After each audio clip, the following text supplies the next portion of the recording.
Hello, welcome to the continuation of the readings from The Projection of the Astral Body by Sylvan, Muldoon and Hereward, Carrington.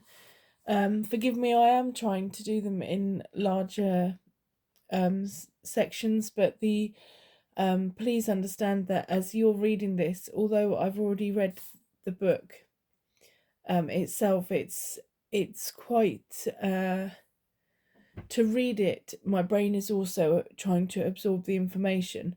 So therefore, once I've done quite a long section, I do find it difficult to do another one straight after, because I'm also processing the information that it's providing.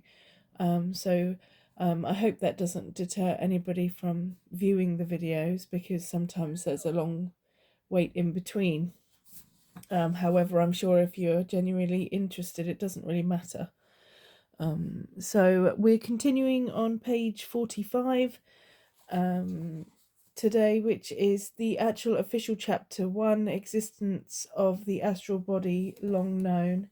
This is following the extracts from Mr. Muldoon's letters that we read in the previous video.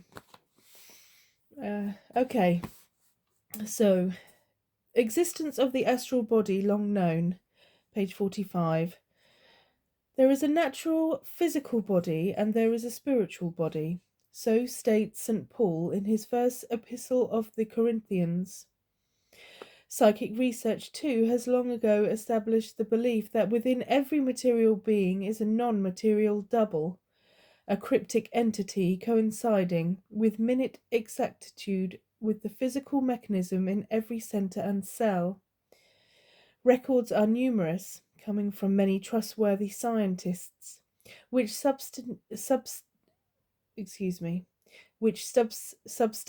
the claim that this is non-material being, the astral body, as it is commonly termed by them, is capable of separating from its physical counterpart and of existing entirely outside its material abode, intangible to the beings surrounding it. The enigmatic occurrence will be spoken of as astral projection or astral exteriorization, both terms being synonymous. In occult writings, many have told of this strange phenomenon of astral projection, but with all the knowledge thus far accumulated, we may still consider ourselves merely in the kindergarten of the school of mystery. For exteriorization of the astral body is, in fact, the first step into that mysterious realm called death, which sooner or later all of us must enter. So, reader, if you are interested in this dark phenomenon, if you have stood o'er the casket and gazed upon the cold corpse, and in silent awe have wondered how that being who only shortly before was animate, possessed of intelligence, moving, thinking, and talking, even as you, could now be but a lifeless clod, the same as you shudder to think you will become, then you are interested in astral projection, for astral projection and death are not alike. The vast multitudes who have never met with this phenomenon, and even to those who have in some manner acquainted themselves with it, it must necessarily be placed in the category of theories. But to the conscious astral projector himself, exteriorization of the non-material counterpart of the physical is a great reality, as self-evident as the fact that he is consciously alive. At the outset, the reader should understand that the writer is well acquainted with the phenomenon, having indulged in hundreds of projections during a period of 12 years, projections both of a pleasant and a disagreeable nature.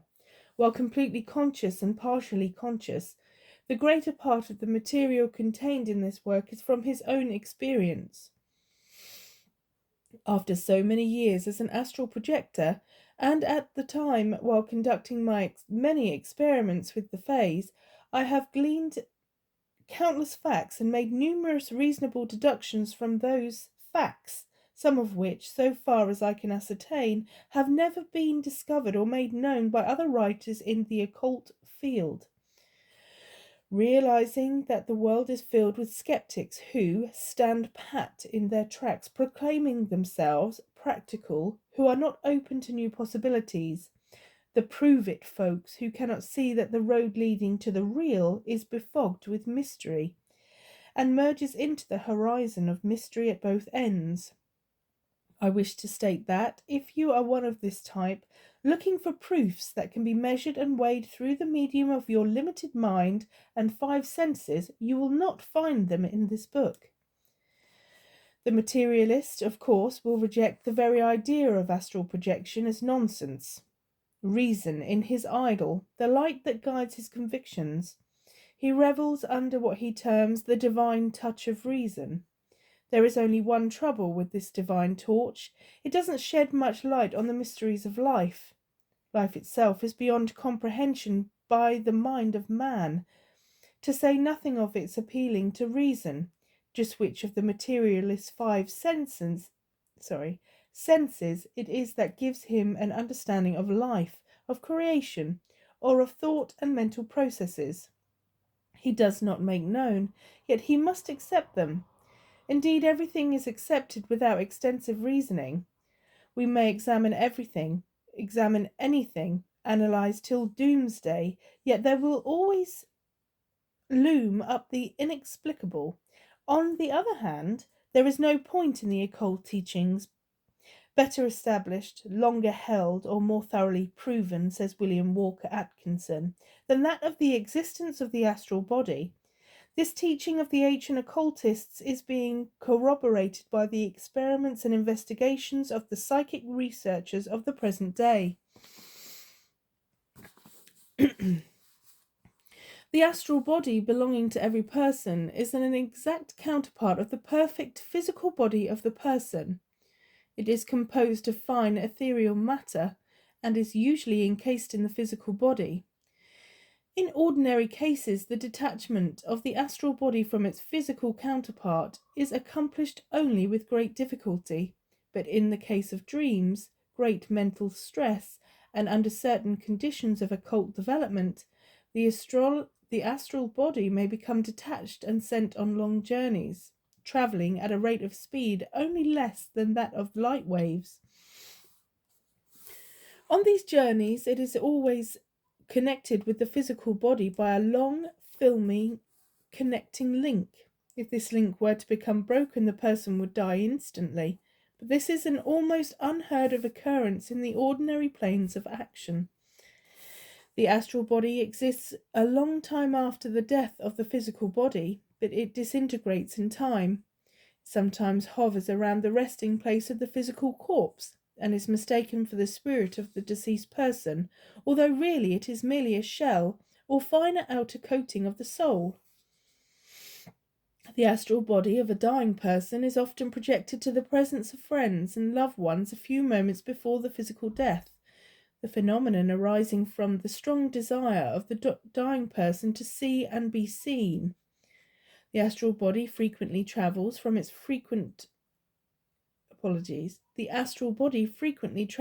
physical counterpart in psychomantic phenomena and visits senses far distant. They're sensing what is occurring. It also leaves the body during what are known as psychomantic dreams, or under the influence of anesthetics, or in some of the deeper phases of hypnosis, when it visits strange scenes and places and often holds mental conversation with other astral bodies or else with embodied entities. The jumbled and distorted recollections of these dreams are occasioned by the brain not having received perfect impressions transmitted to it, by reason of lack of training and development, the result being like a blurred or distorted photographic plate. I have assumed that the reader has already convinced himself of the reality of the phenomenon, or is occultly interested enough to accept it. No discussion will be made of spiritism in general, which does not contribute to the problems of astral projection, for there are volumes too numerous to mention by far more able writers than myself. In this study we're almost concerned with the certain eccentricities of the astral body, which take place while we are physically alive, and although this astral body exists through and after death, as I have mentioned before, others have told of its survival, so our interest rests upon considerations of the astral body before physical counterpart has been permanently served from it. We call ourselves physically alive, but in reality the material part of us is as dead as a doornail. It is the energy behind the physical mechanism that is the real live thing. Nerves themselves are not alive. If they were, we have buried many a living body. It is the neuric energy which animates, and the astral body is the condenser of the nervous energy you are using right now. Why, you will say? Then the astral body is in existence now, and it is. Many have been the authorities upon this subject of astral projection, and many are under the impression that the astral body is formed by a mental process, which is not the case. If it were the case, where would the victim who is bumped off instantly get his astral body? If such were the case, no one would be possessed of an astral body after death, except the fellow who was lucky enough to have heard of the creative mental process. Yes, you are using your astral body even now. It is tuned down, we might say, to harmonize with the vibrations common to material substance. Now there are factors which hold it down, and there are factors which tune it up. The powers which can be exerted to disharmonize the attunement are the powers which will cause the astral to move out of the physical. The astral body coincides with the physical throughout, both bodies being substance. It is obvious that both will be identical in shape, and the phantom is, in appearance, an exact duplicate of the physical body. Surviving what is termed death, the astral body is often seen by others present at death, the true likeness of the physical body. After death, the phantom continues to hold this true form, but sooner or later changes to a much more finely composed spirit. The range of vibration to which our earthly existence is limited does not extend over all creation. Consequently, we are unaware of the vast realities all around us. When the astral phantom, whose eyes you are using even now in reading this, becomes tuned up, which it can be, those eyes will be able to see other things besides the familiar surroundings, and the astral body will be able to get out of the physical. The fact that the eyes, after projection, are capable of seeing earthly and other astral beings to show that the range of vibration has increased. This may appear paradoxical to one who is accustomed to the idea that the conscious mind is part of the physical mechanism. In fact, the material body has no mind at all, but clings over the astral, to speak symbolically, which is the real ego, through which the conscious mind really functions. It is erroneous to believe that the astral being has a supermentality. It has not. The conscious mind, as you know, is the mind of the astral body. Your normal conscious mind, everything it contains, is the you the individual, now and throughout eternity, learning as it goes. There is, however, the subconscious, the vast, the unfathomable, the superintelligence which is well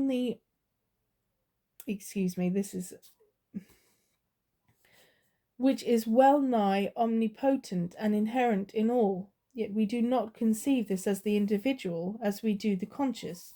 Most believers in the spirit are somehow under the impression that to awaken in the astral is to be enlightened by all the powers of the subconscious, which is not the case, for the subconscious sustains practically the same relation to the exteriorized phantom as it does to the interiorized, physically alive being. Suppose, for example, that your physical body were to drop off or die. This is very instant. And in this very instant, this would be in the astral, still unchanged, not as a superintelligent being, but retaining your identical mentality as before. No more and no less. And this is one of the great points to remember. The physical is but non-intelligent material, and is like a cloak to the astral phantom.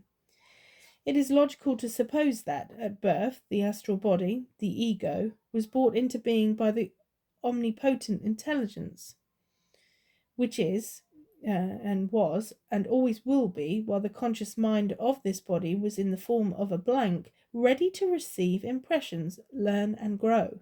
It matters not at what stage of life we may die. Our total consciousness at the end of earthly existence is the total we possess after physical expiration.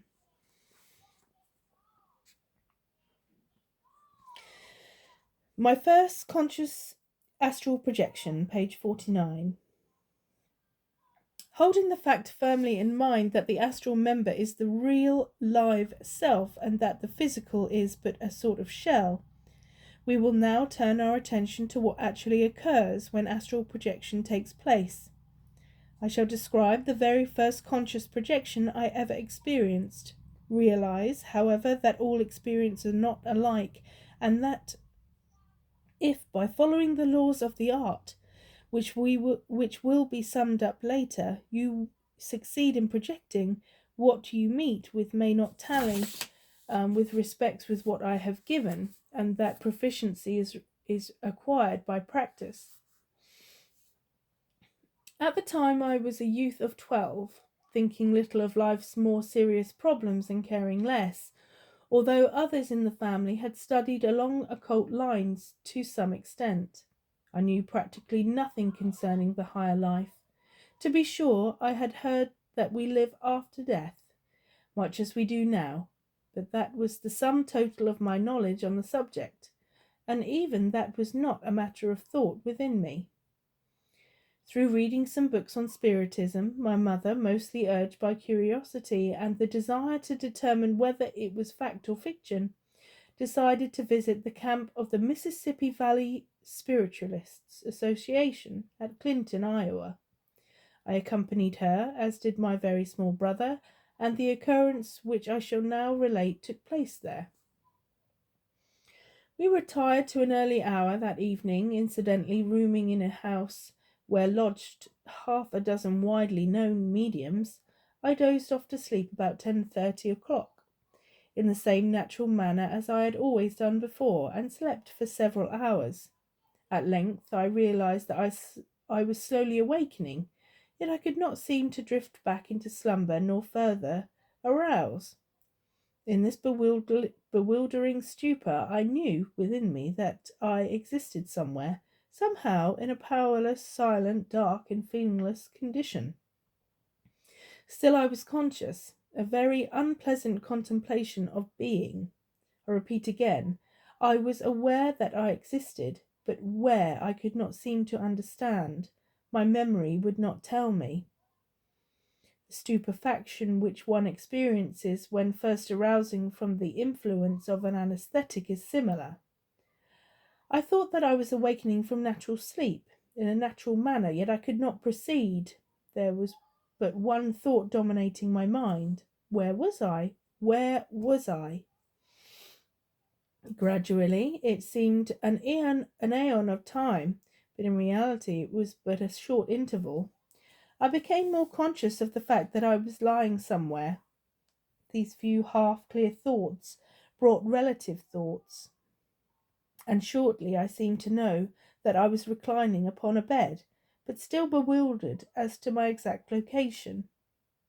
I tried to move, to determine my whereabouts, only to find that I was powerless, as if I had adhered to that on which I rested. Adhered, that is the exact sensation. If conscious at the beginning of exteriorization, one feels fairly glued down, stuck fast in an immovable position. A peculiar fact about this phenomenon is that one can be conscious, yet unable to move. This condition I have called astral catalepsy, since there is no word yet coined to define it. Astral catalepsy will be discussed later on in more detail. Suffice it to say here that the astral catalepsy can be present either with or without the functioning of the senses, and with or without consciousness, for astral catalepsy is direct subconscious control. Eventually the feeling of adhesion relaxed, but was replaced by another sensation equally unpleasant, that of floating. Occurring at the same time, my entire rigid body, I thought it was my physical, but it was my astral, commenced vibrating at a great rate of speed, in and up and down direction. And I could feel a tremendous pressure being exerted on the back of my head, in the medulla oblongata region. This pressure was very impressive, and came in regular spurts, the force of which seemed to pulsate my whole body. All this was to me like some queer nightmare, in total darkness, for of course I knew not what was taking place. Amid this pandemonium of bizarre sensations, floating, vibratory, zigzagging, and head-pulling, I began to hear somewhat familiar and seemingly far-distant sounds. The sense of hearing was beginning to function. I tried to move, but still could not, as if I were in a grip of some cryptic and super-powerful directing force. No sooner had the sense of hearing come into being No sooner had the sense of hearing come into being than that of sight followed. When able to see, I was more than astonished. No words could possibly explain my wonderment. I was floating. I was floating in the very air, rigidly horizontal, a few feet above the bed. The room, my exact location, was now comprehended. Things seemed hazy at first, but were becoming clearer. I knew well where I was, yet could not account for my strange behaviour. Slowly, still zigzagging with the strong pressure in the back of my head, I was moving toward the ceiling, all the while horizontal and powerless. I believed naturally that this was my physical body, as I had always known it, but that it had mysteriously begun to defy gravity. It was too unnatural for me to understand, yet too real to deny it. For, being conscious, being able to see, I could not question my sanity. Involuntarily, at about 6 feet above the bed, as if the movement had been conducted by an invisible force present in the very air, I was uprighted from the horizontal position to the perpendicular, and placed standing upon the floor of the room. There I stood for what seemed to me about 2 minutes, still powerless to move on my own accord, and staring straight ahead. I was still astrally cataleptic. Then the controlling force relaxed. I felt free, noticing only the tension in the back of my head. I took a step when the pressure increased for an interval and threw my body out at an acute angle. I managed to turn around. There were 2 of me. I was beginning to believe myself insane, and there was another of me lying quietly upon the bed. It was difficult to convince myself that this was real, but consciousness would not allow me to doubt what I saw. My 2 identical bodies were joined by means of an elastic-like cable, one end of which was fastened to the medulla oblongata region of the astral counterpart, while the other end centered between the eyes of the physical counterpart. This cable extended across the space of probably 6 feet which separated us. All this time I was having difficulty in keeping my balance, swaying first to one side and then to the other. Ignorant of the true significance of my condition, my first thought, on seeing this spectacle, was that I had died during sleep. I did not know at that time that death comes only when with the severing of the elastic-like cable. I made my way, struggling under the magnetic pull of the cord, to where the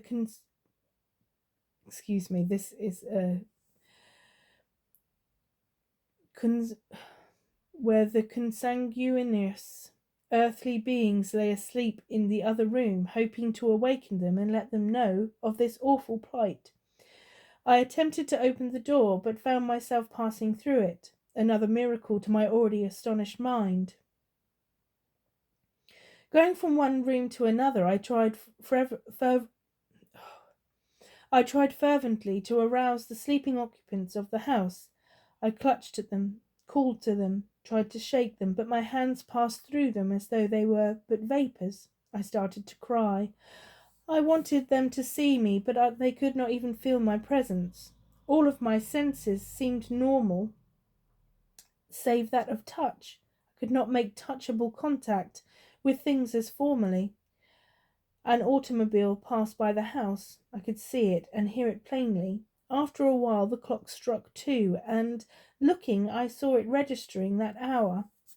I began to prowl about the place, filled with the anxiety that nothing would come, and that then those sleepers would awaken and see me.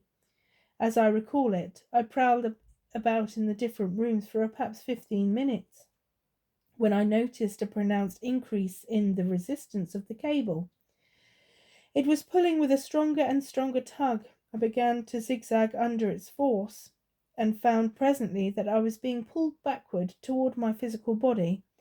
Again I found myself powerless to move. Again I was in the grip of a tremendous, unseen, directing power. I was cataleptic and was resuming the horizontal position directly over the bed. It was the reverse procedure of that which I had experienced while rising from the bed. Slowly the phantom lowered, vibrating again as it did so. Then it dropped suddenly, coinciding with the physical counterpart once more. At this moment of coincidence, every muscle in the physical jerked, and a penetrating pain, as if I had been split open from head to foot, shot through me. I was physically alive again, filled with awe, just as amazed as fearful, and I had been conscious throughout the entire occurrence. So I'm just going to stop it there on page 53. As you can tell, I'm stuttering a little. There's this. Thank you. I won't waffle about reading the old language and words and things. I will be back to continue the chapter and resume with astral catalepsy, which is chapter 2. Thank you.